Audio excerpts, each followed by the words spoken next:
Hello नमस्ते, I am Deepali Goyal. स्वागत करती हूँ आप सभी का साइंस मैजिक पर। तो स्टूडेंट्स, जैसा कि आप सब जानते हैं, हम लोग पढ़ रहे थे रेलवे सीरीज को। रेलवे सीरीज हमारी कंटिन्यू चल रही है। डेली 7 बजे आपको रेलवे सीरीज की एक वीडियो मिलती है।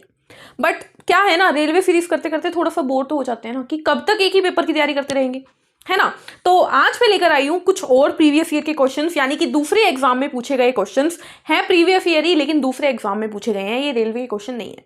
और बीच बीच में कुछ सैंपल क्वेश्चंस भी है, यानी कि कुछ नए क्वेश्चंस भी हैं जो शायद अभी तक नहीं पूछे गए हैं, लेकिन आगे पूछे जा सकते हैं। तो आज की क्लास रहेगी रेलवे सीरीज की नहीं, आज की क्लास रहेगी जनरल साइंस की क्वेश्चन सीरीज की क्लास, जो कि अलग अलग एग्जाम के लिए इंपॉर्टेंट है। ठीक है, तो देरी ना करते हुए शुरू करते हैं। पीडीएफ आपको मिलेगा हमारे टेलीग्राम चैनल पर। टेलीग्राम चैनल का लिंक डिस्क्रिप्शन में दिया गया है। बस वहां पर जाके आपको क्लिक करना है, चैनल को ज्वाइन करना है, और फिर वहां पर आपको दिख जाएंगे आपके पीडीएफ। क्लियर है? चलिए, तो आज की क्वेश्चन सीरीज शुरू करते हैं। पहला क्वेश्चन आपके पास आता है, क्लोरोफ्लोरोकार्बन आर वाइडली यूज्ड इन।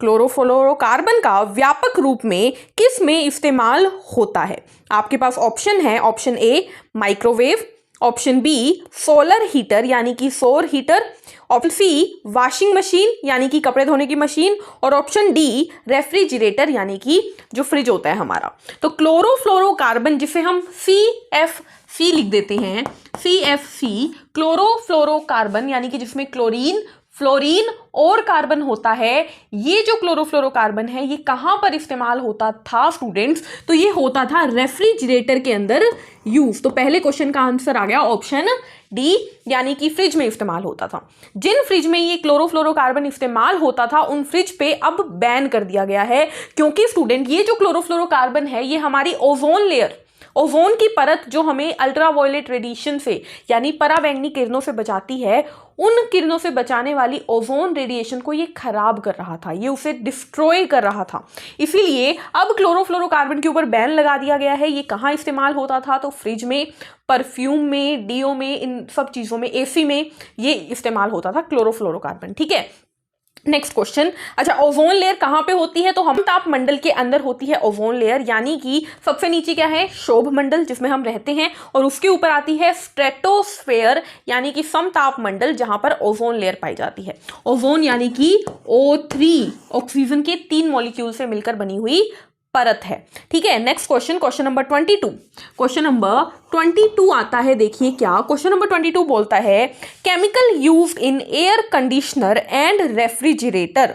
किस रसायन का प्रयोग वातानुकूलित एवं फ्रिज में होता है? आपके पास ऑप्शन है dichloromethane, option B chlorofluorocarbon, option C chlorobenzene, या ऑप्शन डी नेप्थलीन। तो अभी बताया मैंने आपको कि CFC का इस्तेमाल होता है फ्रिज में, एसी में, परफ्यूम में, डीओ में। तो इसने किसमें पूछा है? फ्रिज और एसी। क्या मिलेगा? CFC यानी कि क्लोरोफ्लोरोकार्बन। तो आपका आंसर चला गया option B. Next question, question number 23 हमारे पास है, chemical weapon used in first world war. प्रथम विश्व युद्ध में कौन सा रासायनिक आयुध इस्तेमाल किया गया था? पहली वर्ल्ड वॉर में क्या इस्तेमाल किया गया था? आपके पास ऑप्शन है कार्बन मोनोऑक्साइड यानी कि CO, हाइड्रोजन सायानाइड यानी कि HCN, मस्टर्ड गैस, या स्टीम एम्बर गैस। इनके फॉर्मूले आपको जरूरत नहीं है याद करने के, तो याद रखिएगा मस्टर्ड गैस का इस्तेमाल किया था कब? वर्ल्ड वार 1 में लड़ाई के दौरान, एज अ औजार, या एज अ मतलब कहते हैं ना वेपन के तौर पे। ठीक है, next question, question number 24, another name for RDX। RDX का अन्य नाम क्या है? तो आपके पास ऑप्शन है cyanohydrin, option B cyclonite, option C सोसाइक्लोहेक्सेन, या option D डेक्स्ट्रोन।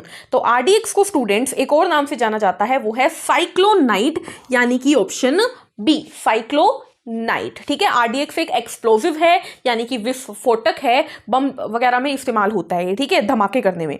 Next question, question number 25, trinitrotoluene is a. Trinitrotoluene क्या है? ऑप्शन है आपके पास डिसइंफेक्टेंट यानी कि इन्फेक्शन को खत्म करने वाला, एक्सप्लोजिव यानी कि विस्फोटक, बैक्टीरियल यानी कि जीवाणु वाला, या डिटर्जेंट यानी कि कोई सरफ है। तो आपको याद रखना है कि ट्राई नाइट्रोटोल्यूइन जो है स्टूडेंट्स, ये भी एक विस्फोटक है। जैसे अभी अभी हमने देखा RDX क्या है? विस्फोटक। उसी तरीके से ट्राई नाइट्रोटोल्यूइन भी क्या है? TNT से जाना जाता है इसे, TNT, ये भी क्या है? एक विस्फोटक है यानी कि एक्सप्लोसिव है। Clear? Next question, question number 26, the chemical used for preservation of food items, खाद्य पदार्थों के संरक्षण में प्रयोग होने वाला रसायन है। तो खाने को लंबे टाइम तक अगर हमें सुरक्षित रखना है, हम चाहते हैं कि खाना लंबे टाइम तक सड़े नहीं, गले नहीं, खराब ना हो, उसमें से स्मेल ना आए, उसका ऑक्सीडेशन ना हो, उसका ऑक्सीकरण ना हो, तो हम उसमें क्या डालते हैं? उसमें आपके पास ऑप्शन है सोडियम क्लोराइड यानी कि नमक, कॉस्टिक सोडा यानी कि NaOH, देखो सोडियम क्लोराइड यानी कि NaCl, कॉस्टिक सोडा यानी कि NaOH, पता है ना सोडियम हाइड्रोक्साइड को NaOH बोलते हैं, सोडियम बेंजोएट या सल्फ्यूरिक एसिड यानी कि H2SO4। तो आपको याद रखना है, आंसर जाएगा ऑप्शन सी, सोडियम बेंजोएट डलता है खाने में ताकि खाना लंबे समय तक सुरक्षित रहे। ठीक है, नमक का इस्तेमाल भी किया जाता है सुरक्षित रखने के लिए, जैसे अचार वगैरह में, लेकिन अगर सोडियम बेंजोएट ऑप्शन में है तो आप उसे ही टिक करोगे। और NaOH सोडियम हाइड्रोक्साइड का इस्तेमाल नहीं होता है, और एसिड तो हम क्यों ही डालेंगे, और एसिड भी इतना स्ट्रॉन्ग एसिड है ना, ये तो इसको तो खा के हम मर ही जाएंगे ना, तो H2SO4 भी नहीं डलेगा। Next question, question number 27, phenol is used in manufacture of which of the following, निम्न में से किसके निर्माण में फिनोल का उपयोग होता है? फिनोल का क्या मतलब है स्टूडेंट? फिनोल का मतलब है बेंजीन रिंग के ऊपर OH, ये होता है फिनोल। ठीक है, ओल जो शब्द है ना, ये अल्कोहल के लिए होता है। तो फिनोल का उपयोग किसके लिए होता है? आपके पास ऑप्शन है PVC यानी पॉलीविनाइल क्लोराइड। पॉलीविनाइल क्लोराइड क्या होती है? आपने सुनी है PVC की पाइपें, वो। ठीक है, बेकेलाइट, बेकेलाइट क्या है? बेकेलाइट एक हमारा पॉलीमर है, बहुलक है, आर्टिफिशियल पॉलीमर। पॉलीस्टाइरीन, पॉलीस्टाइरीन क्या है? ये स्टाइरीन से मिलकर बनता है, ये भी एक बहुलक है। ठीक है, और नेक्स्ट इज नायलॉन, नायलॉन भी क्या है? एक पॉलीमर है। तो किसको बनाने के लिए इस्तेमाल किया जाता है फिनोल का? तो याद रखिएगा बेकेलाइट। बेकेलाइट जो है स्टूडेंट एक बहुत इंपॉर्टेंट पॉलीमर है जो आपको याद रखना है। ठीक है, एक्चुअली प्लास्टिक का एक टाइप है। बेकेलाइट जो होता है स्टूडेंट्स, दो चीजों से मिलकर बनता है, फिनोल प्लस फॉर्मल्डिहाइड। तो ये क्वेश्चन कई बार आता है कि फॉर्मल्डिहाइड और फिनोल से मिलकर क्या बनता है, या फिनोल प्लस फॉर्मल्डिहाइड से क्या बनता है? बेकेलाइट। या बेकेलाइट किससे बनता है? फिनोल और फॉर्मल्डिहाइड से। फॉर्मल्डिहाइड यानी कि HCHO, और फिनोल का मतलब मैंने बता ही दिया, बेंजीन रिंग पे OH। तो आपका ऑप्शन क्या चला गया? Option B will be the right answer. इसके अलावा स्टूडेंट आपको दिख रहा है पॉलीविनाइल क्लोराइड, PVC है ना, सबका जान लो। PVC दिख रहा है आपको? PVC की फुल फॉर्म मैंने बोली पॉलीविनाइल क्लोराइड। ये क्या है? एक बहुलक है, पॉलीमर है, ये विनाइल क्लोराइड से मिलकर बनता है। ठीक है, विनाइल क्लोराइड से मिलकर पॉलीविनाइल क्लोराइड बनता है। उसके अलावा बेकेलाइट मैंने बता दिया किससे मिलकर बनता है? फिनोल और फॉर्मल्डिहाइड, और कैटालिस्ट भी लगते हैं। तीसरा पॉलीस्टाइरीन, तो पॉलीस्टाइरीन क्या होगा स्टूडेंट? ये भी एक पॉलीमर है, तो ये किससे मिलकर बनेगा? स्टाइरीन से। डेक्स्ट्रोन, नायलॉन, नायलॉन के बारे में आपको जानने की जरूरत नहीं है। वैसे नायलॉन जो होता है वो जनरली कैप्रोलेक्टम बोल देते हैं। नायलॉन जो है वो किससे मिलकर बनता है? कैप्रोलेक्टम। क्लियर है? Next question, question number 28, which of the following is carbolic acid, निम्न में से किसे कार्बोलिक अम्ल बोला जाता है? ठीक है, यानी कि आपके पास चार ऑप्शन है, कौन कौन से? Phenol, oxalic acid, acetic acid या इथेनॉल। इनमें से किसे कार्बोलिक एसिड बोला जाता है? तो आपको सुनकर हैरानी होगी स्टूडेंट, कार्बोलिक एसिड बोला जाता है फिनोल को।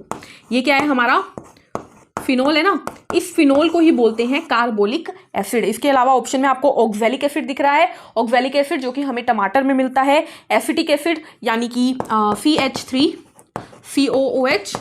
ठीक है, ऑक्जेलिक एसिड हो गया COOH। ठीक है, और आपको दिख रहा है इथेनॉल C2H5OH यानी शराब। तो आंसर क्या चला गया? आंसर चला गया option A will be the right answer. Phenol को कार्बोलिक एसिड बोलते हैं। Next question, question number 29, which of the following major polluter responsible for Bhopal gas tragedy, Bhopal gas त्रासदी के लिए उत्तरदायी प्रमुख प्रदूषक तत्व कौन सा था? तो भोपाल गैस ट्रेजेडी में क्या लीक हुई थी? तो आपके पास ऑप्शन है A methyl isocyanate, option B bromine, option C chlorofluorocarbon या ऑप्शन डी क्लोरीन। तो आपको याद रखना है मिथाइल आइसोसाइनेट जो थी वो जो है हमारे उस टाइम रिलीज हुई थी भोपाल में 1984 में, ठीक है, तो आपको याद रखना है। उसके अलावा आपको दिख रहा है ब्रोमीन, तो ब्रोमीन के बारे में एक खास बात याद रखना, ये अकेला लिक्विड नॉन मेटल है, यानी कि ऐसा अधातु जो कि तरल अवस्था में मिलता है। आपको दिख रहा है क्लोरोफ्लोरोकार्बन, उसके बारे में मैंने आपको पहले ही बता दिया है कि ये हमारी ओजोन को खराब कर रहा है। और क्लोरीन जो होता है वो पानी को साफ करने के लिए इस्तेमाल किया जाता है क्लोरीनेशन की प्रक्रिया में, क्लोरीकरण में, ठीक है। Next question, which chemical are used in nail polish remover, नाखून पॉलिश परिमार्जक में कौन सा रसायन होता है। देखो नेल पेंट को हटाने के लिए एक लिक्विड होता है वो यूज किया जाता है, वो क्या लिक्विड होता है ये पूछना चाहता है। देखो वो जो लिक्विड होता है ना, जब वो अप्लाई किया जाता है ना उसके बाद वो ठंडक ठंडक महसूस देता है, ठीक है, ऐसा फील होता है जैसे ठंडा ठंडा होता है, ठंडा ठंडा कूल कूल टाइप। तो आपके पास ऑप्शन है एसीटोन, बेंजीन, यूरिया या एसिटिक एसिड। याद रखिएगा होता है क्या, एसीटोन। नेल पेंट रिमूवर में क्या होता है, एसीटोन होता है, यानी कि एसिड मतलब 2 carbon, double bond O, CH3, ठीक है, ये हो गया एसीटोन हमारा। नेक्स्ट क्वेश्चन देखते हैं हम लोग। नेक्स्ट क्वेश्चन है हमारे पास question number 31, the main source of. Next question देखते हैं हम लोग। नेक्स्ट क्वेश्चन है हमारे पास question number 31, the main source of unsaturated fat is. असंतृप्त वसाओं का मुख्य स्रोत क्या है। तो असंतृप्त वसा हमें कहां से मिलता है, अनसैचुरेटेड, यानी कि डबल बॉन्ड वाला या ट्रिपल बॉन्ड वाला, ये होते हैं अनसैचुरेटेड। आपके पास ऑप्शन है वेजिटेबल ऑयल, ठीक है, वनस्पतिक ऑयल, तेल, ड्राई फ्रूट, ऑयली फिश या all of the above. Answer जाएगा all of the above, option D will be the right answer. सभी से हमें अनसैचुरेटेड फैट मिलता है। Next question, acid present in orange, संतरे में कौन सा अम्ल होता है। आपके पास ऑप्शन है लैक्टिक एसिड, ये तो दूध में होता है, टार्ट्रिक एसिड, ये तो इमली में होता है, ऑक्सैलिक एसिड, ये तो टमाटर में होता है, सिट्रिक एसिड, बिल्कुल सही, सिट्रिक एसिड जो होता है वो संतरे में, नींबू में होता है, ठीक है, तो सिट्रिक एसिड राइट आंसर हो गया। क्वेश्चन नंबर 33, एसिड प्रेजेंट इन टैमरिंड, यानी कि इमली में कौन सा अम्ल मिलता है। ऑप्शन ए है लैक्टिक एसिड, दूध दही में, टार्ट्रिक एसिड, बिल्कुल सही, इमली में मिलता है टार्टरिक एसिड, ठीक है, खट्टा मीठा सा। और ऑक्सैलिक एसिड किसमें, पालक में, टमाटर में, सिट्रिक एसिड किसमें, नींबू में, संतरे में, option. Next question, question number 34, acid present इन टमाटो, यानी टमाटर में कौन सा अम्ल मिलता है। तो लैक्टिक एसिड दूध में मिलता है, ऑक्सैलिक एसिड टमाटर में मिलता है। आंसर जाएगा ऑक्सैलिक एसिड। तभी तो ऑक्सैलिक एसिड जो होता है, टमाटर जो होता है वो जिसकी भी पथरी होती है ना उसे खाने से मना किया जाता है। क्यों, क्योंकि ये ऑक्सैलिक एसिड जाकर बना लेता है कैल्शियम के साथ कैल्शियम ऑक्सैलेट के क्रिस्टल, और यही होती है पथरी, ठीक है, इसीलिए टमाटर पालक खाने से मना किया जाता है। ऑप्शन सी है सिट्रिक और टार्ट्रिक, ये मैंने आपको बता दिया। Next question, question number 35, acid present इन सोर कर्ड, खट्टे दही में कौन सा अम्ल होता है। तो दूध दही में कौन सा अम्ल होता है, लैक्टिक एसिड होता है, option A will be the right answer. उसके अलावा ऑप्शन दिख रहा है ऑक्सैलिक, सिट्रिक और टार्ट्रिक, मैंने बता दिया। लास्ट क्वेश्चन हमारा आज का क्या है, लास्ट क्वेश्चन हमारे पास है एसिड प्रेजेंट इन लेमन, यानी कि नींबू में कौन सा अम्ल होता है। तो सिट्रिक अम्ल होता है नींबू के अंदर। इसके अलावा ऑप्शन बी दिख रहा है फॉर्मिक एसिड, किसमें होता है, फॉर्मिक एसिड होता है लाल चींटी के डंक में, फॉर्मिक या मिथेनोइक बोल लो, ठीक है। उसके अलावा दिख रहा है ऑक्सैलिक और लैक्टिक, ये मैंने आपको बता दिया, ठीक है। इसके अलावा कुछ और एसिड हैं जो स्टूडेंट्स आप लोगों को याद रखना है, फिर क्लास खत्म करते हैं। एप्पल में मैलिक एसिड, ठीक है, प्रोटीन में अमीनो एसिड, ठीक है, और किस में आपको याद रखना है, आपको याद रखना है चाय में या चाय पत्ती में टैनिक एसिड, ठीक है, ये भी आपको याद रखना है। सिरके में इथेनोइक या इथेनोइक को बोल देते हैं एसिटिक एसिड, ठीक है, ये आपको कुछ एसिड है जो कि याद रखने हैं, भूलने नहीं है, ठीक है। पेट में HCl होता है, हाइड्रोक्लोरिक एसिड, ये सब आपको याद रखना है, ठीक है।